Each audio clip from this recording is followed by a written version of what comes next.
여러분 안녕하십니까, 진성호입니다. 더불어민주당 내의 이재명 반란표 파문과 관련해서 박지원 전 국정원장이 입을 열었습니다. 자, 박지원 전 국정원장, 이 민주당에 복당을 하면서 이재명 대표에 대해서는 거의 아부성 발언으로 점철되었던, 이재명을 상당히 좋게 평가했던 인물입니다. 그런데 지금 민주당의 공통된 현상은 이재명계로 잠시 오해했던 사람들이 갑자기 요즘 양심선언 같은 것을 하는 겁니다. 발언을 보면 나 이재명과 그렇게 친하지 않아? 이재명 친명계가 지금 그동안 너무했어? 정신 차려야 돼? 이런 발언들이 이어지고 있습니다. 고민정 최고위원의 경우가 그랬던 것 같습니다. 그런데 박지원도 이제 친명계에 대한 발을 빼기 시작했습니다.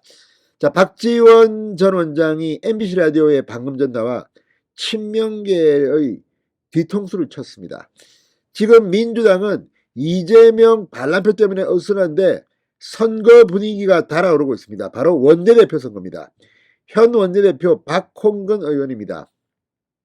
이재명 비서실장을 지낸 삼선 의원. 그렇지만 그렇게 두각을 나타내지는 못하고 이번에도 표단속에 실패했다는 평가를 받고 있습니다. 그런데 박홍근 원내대표로는 안 된다. 그래서 다음 원내대표를 뽑아야 하는데 원래는 5월달이 일정상 예정되어 있지만 4월로 당길 것 같습니다.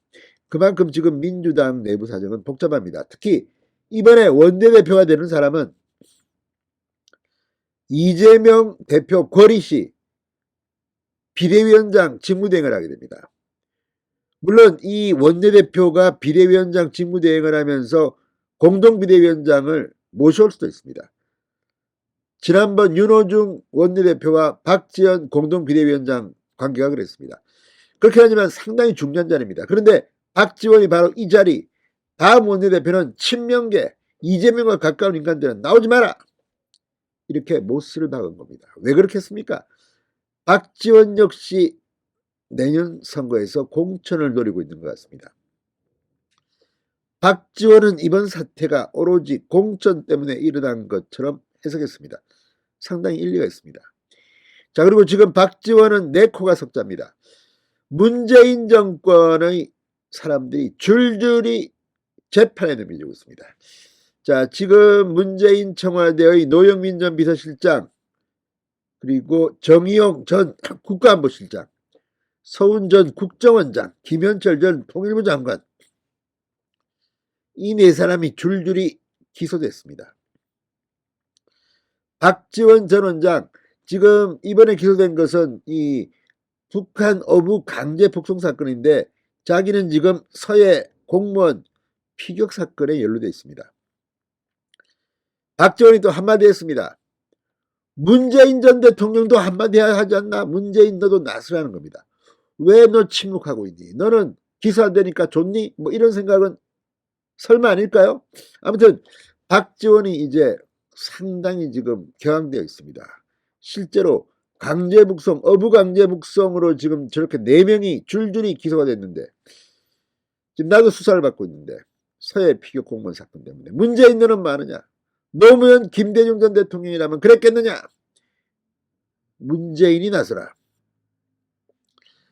지금 민주당은 뭐 친문, 친이재명계 할 것 없이 전부 다 사법 리스크가 있는 모양입니다.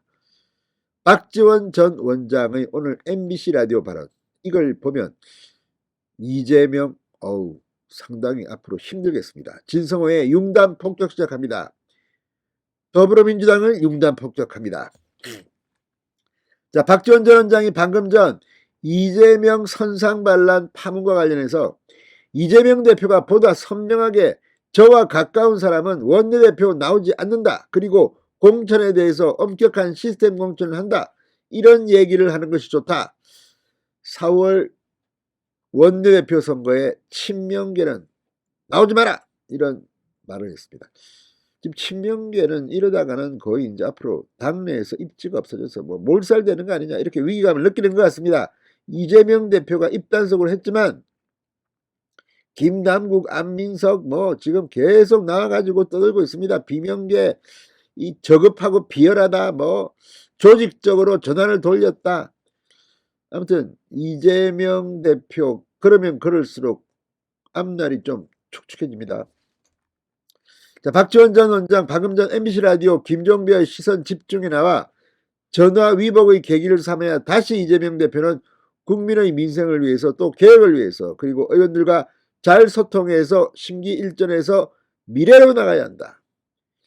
그러면서 뭐 그 일례가 조정식 사무총장이 원내대표를 지난번에 실패했지만 준비를 했지 않나, 이분들도 안 나온다는 거예요. 이렇게 말했습니다. 그러니까 막 콕 찍어가지고 니 나오지 마. 아무튼 지금 이 이재명의 말은 이재명의 말은 이 겉으로는 우리 앞으로 소통하고 잘하자는 거지만 그렇지 않을 겁니다. 왜? 그렇게 되면 친명계의 앞날이 이제 힘들어집니다. 박지원의 이 말은 굉장히 점잖게 이재명을 위하는 듯이 말하지만 사실 이재명의 오른팔 왼팔 팔다리 다 자르겠다 이런 것으로 보입니다. 다음 원내대표가 친명계가 못 나온다면 이재명은 앞으로 힘듭니다. 자, 그리고 선상반란의 원인에 대해서는 각 지역에 보면 현역 의원 지역에도 보면 내가 이재명 대표의 측근이다. 대선 때 특보를 했다. 이런 걸로 해서 굉장히 내년 총선을 지금 준비하고 있다. 현역 의원들로서는 굉장히 위기의식을 느낀다. 항상 공천에 대한 현역 의원들의 공포증은 있다. 그리고 내년 총선이 만약에 잘못되면 어떻게 될까? 좀 그래서 기분이 빈정이 상한 것이다. 그러니 공천 때문이라고 반란표를 분석했습니다. 자, 그러면서 이 안민석이 말한 전당원 투표로 이재명 거취를 결정하자, 이 말에 대해서 이렇게 말했습니다. 그런 얘기는 이미 검찰의 그 시나리오에 의해서 민주당이 그 길로 간다. 그리고 개딸들도 물론 이재명 대표가 하지 말아달라고 부탁을 했던데 그렇게 분열적 당으로 가면 민주당은 위험해진다. 아무튼 그런 얘기 그러면서 다 반대합니다. 자, 아무튼 박지원의 이런 발언은 이재명을 완전히 묶어놓으려는 것으로 보입니다. 그러면서 또 한마디가 있습니다. 바로 이 탈북어민 강제 북송 사건과 관련해서 정의용, 노영민 등이 기소되자 문재인 전 대통령도 한 말씀 해주셔야 한다.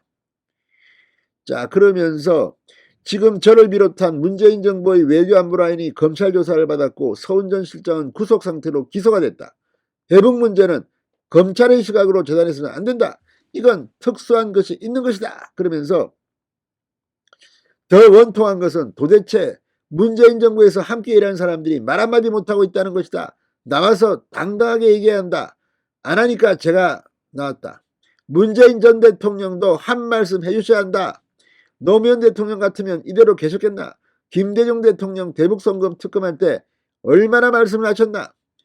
아무도 설명해주지 않으니까 국민들은 마치 간첩 행위나 해서 기소된 것처럼 모른다.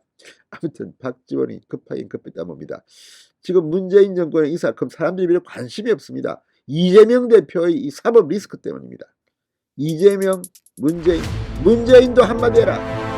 이제 박지원 전 원장 거의 악에 맞춘 것 같습니다. 진성호의 윤단 폭격이었습니다. 여러분 감사합니다.